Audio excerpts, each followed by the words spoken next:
yesterday's attacks and other things. Some say that he does have ties to Muslim extremists. I don't know.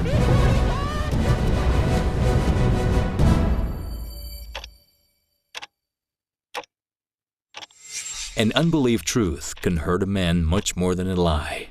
It takes great courage to back truth unacceptable to our times. There is a punishment for it, and it's usually crucifixion. John Steinbeck, East of Eden. October 2015. Protesters have gathered on Downing Street in London, demanding Saudi Arabian authorities to halt the execution of Sheikh Nimr Al Nimr. David Cameron is under pressure to call on Riyadh to revoke death sentences handed to this prominent Saudi cleric. Al Nimr, who led protests in Qatif during the so-called Arab Spring in 2011, had been sentenced to death by Saudi Specialized Criminal Court on October 15, 2014. Now it's been revealed that his final appeal against his death sentence had been denied, and he could be put to death at any time. The image of Sheikh Nimr Al Nimr, with his distinctive gray beard and turban, has adorned placards and banners during protests in eastern Saudi Arabia for over a decade, if not longer. Between 2003 and 2008, Al Nimr was jailed 8 times for his involvement in the protests and his fiery sermons against Saudi rulers in Riyadh. As a main political player in the eastern province, Al Nimr began to gain popularity in the region, particularly with young people, as his words appealed to those disaffected by the general economic malaise experienced by Saudi Arabia's lower classes at Al-Ahsa and Al-Qatif districts, where most of the 2.7 million Shia in Saudi Arabia live. When the so-called Arab Spring swept across the Middle East and North Africa in January 2011, Saudi Arabia's Shia Muslims saw their opportunity to seize the moment. So in concert with protests in Bahrain, Qatif became a hotbed of activism with increasingly significant demonstrations that rattled nerves in Riyadh. In response, the Saudi government repeatedly unleashed its security forces to violently suppress the demonstrations, resulting in a number of deaths.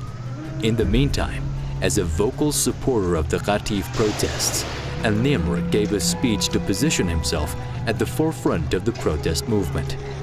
He was arrested in 2012, and in October 2014, Saudi Arabia's Specialized Criminal Court found him guilty of a host of vague charges, including breaking allegiance to the ruler and encouraging, leading, and participating in demonstrations. That's while, in reality, he had remained peaceful during the protests without committing any crimes.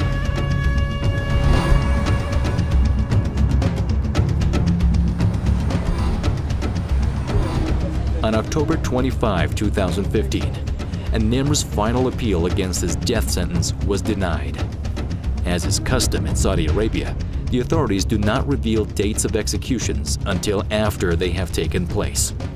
The execution warrant will be sent to Saudi King Salman bin Abdulaziz Al Saud to be approved and then implemented. On the other hand, Al Nimr's nephew, Ali Muhammad Baghr Al Nimr, also had his appeal denied in September and could similarly soon face a sentence of beheading followed by crucifixion. Saudi Arabia's reputation for gruesome punishments and harsh sentences had been well established long before these two cases hit the headlines around the world. Amnesty International estimates that Saudi Arabia has executed 175 people in 2015 alone, while public flogging and the death penalty remain a relatively common sentence in this country.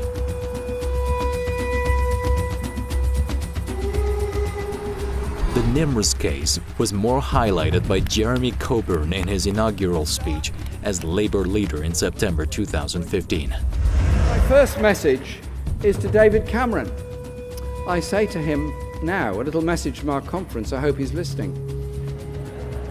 You never know. Intervene now, personally, with the Saudi Arabian regime to stop the beheading and crucifixion of Ali Mohammed Al Nimr,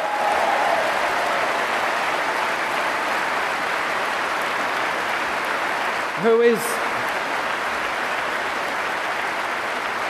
threatened with the death penalty for taking part in a demonstration at the age of 17.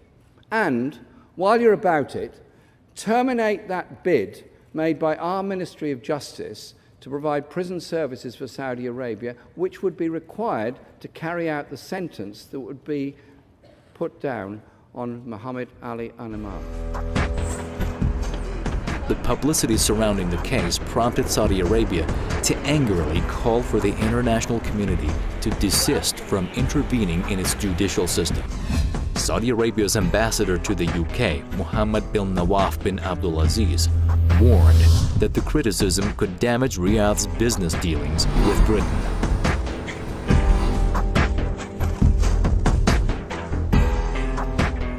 Despite global condemnation, the Saudi government has continued to carry out executions at a high rate since King Salman came to power in January of 2015.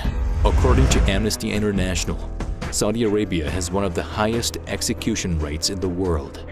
Saudi Arabia has executed at least 175 people in the past year, at a rate of 1 every 2 days.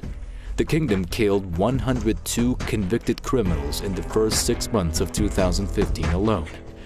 Those killed included children under the age of 18 at the time of the offense and disabled people. It's estimated that there are over 30,000 political prisoners in Saudi prisons, with Sheikh Nimr as the symbolic figure. Many believe Saudi Arabia will pay dearly if Sheikh Nimr is executed. The country is yet to provide a convincing response for its mismanagement of this year's Hajj pilgrimage, which led to the death of thousands of Muslims. That's while about 7,000 people in Yemen have lost their lives in the Saudi strikes, and a total of nearly 14,000 have been injured since March 26. That's while Saudi-sponsored ISIL terrorists are waging war on Syria and Iraq, wreaking death and destruction on millions of innocent people. That's while activists in Bahrain are being brutally oppressed by the Saudi regime and its proxies.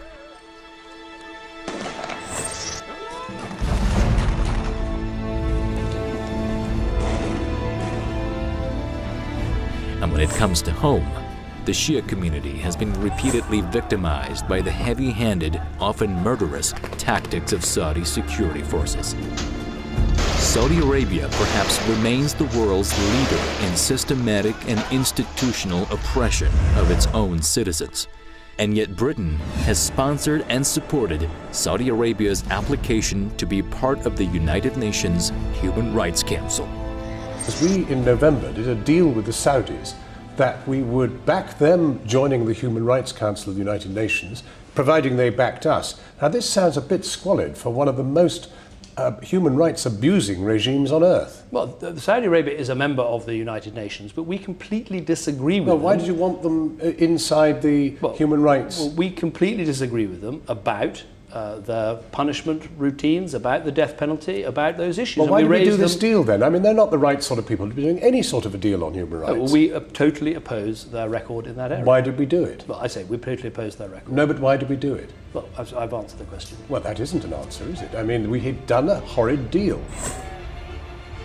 The Saudis are trying to make an example out of Sheikh Nimr to scare off any other people who call for reforms within their country or within the other Persian Gulf dictatorships.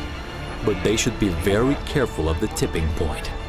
The murder of the Sheikh can be the straw that breaks the camel's back.